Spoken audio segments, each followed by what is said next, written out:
কতটা সুন্দর করে এই পৃথিবী আল্লাহ তাআলা সাজায়া রাখছে।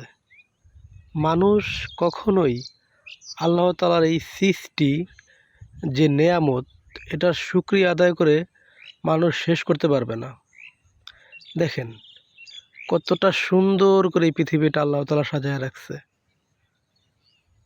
আপনার চোখ, মন, মানে চোখ মেলে দেখলে অটোমেটিক আল্লাহর রহমতে মনটা আপনার যতটা কষ্টই থাকুক, সেই মনটা আল্লাহ তাআলা ঠান্ডা করে দেবে।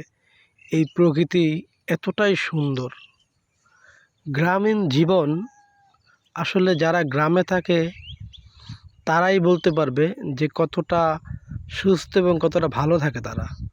আল্লাহর রহমতে তাদের কোনো ধোঁয়ার সমস্যা নাই, তাদের কোনো যানবাহনের যে হরেন, হুইসেল এগুলোর কোনো সমস্যা নাই। আসলে তারাই খুব ভালো আছে যারা গ্রামে পড়ে আছে।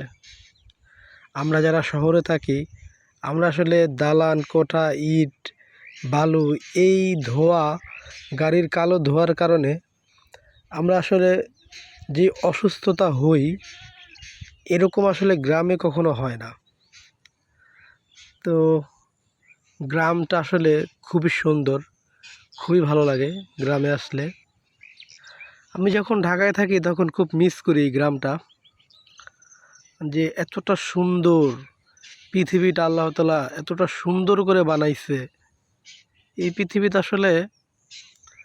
যদি সারাদিন সেজদা দিয়ে পড়ে থাকি আল্লাহর দরবারে, এই শুকরিয়া, এই নেয়ামতের যে শুকরিয়া, এটা কখনোই আমরা আদায় করতে পারবো না।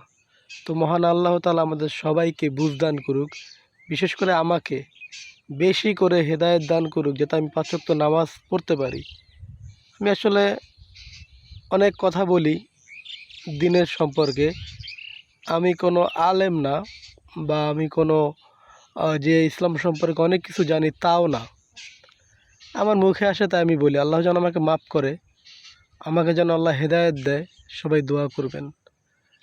এতটা সুন্দর এই পৃথিবী, সুবহানাল্লাহ, সুবহানাল্লাহ। তো সবাই ভালো থাকবেন। আসসালামু আলাইকুম।